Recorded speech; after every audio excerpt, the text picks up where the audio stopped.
Electric vehicles are transforming the ways of transportation. They offer a cleaner and greener alternative to fuel-based vehicles. But in the Pakistani context, do we have enough infrastructure for electric vehicles? Especially the charging infrastructure.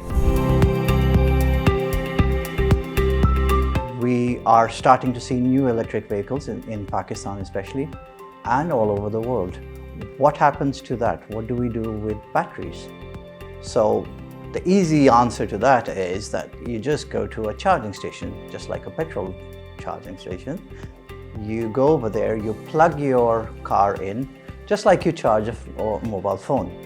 It's not much more different than that.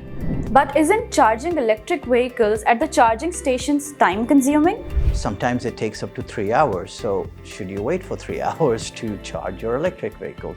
What then? Maybe I want to go much more faster and earlier, or I have something that I need to do. So newer technologies and the new idea that we've come up, that why don't we replace the batteries? Instead of charging your battery, you just go to one of these stations and have somebody swap out the battery itself.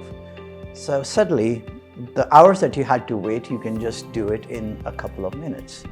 What about the electricity consumed in charging? Aren't we in an energy crisis already? We can have the EV infrastructure built with something called distributed renewable energy, which means that we can have these solar panels that we see everywhere and put them in certain specific locations where you would need the most charging. So there are a lot of good and interesting ideas of how do we charge these batteries. You can have solar panels on top of organizational buildings and governmental buildings. You can have them in parks, and you can have them even on the roads. So everybody knows in Pakistan there's so much sun.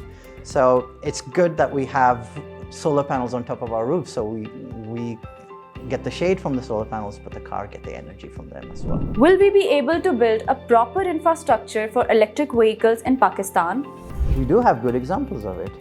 Let's say in Spain, for example, way back in 2005, 2006, they put in a lot of money to make sure that they make an infrastructure for the same ecosystem that we talked about for electric vehicles.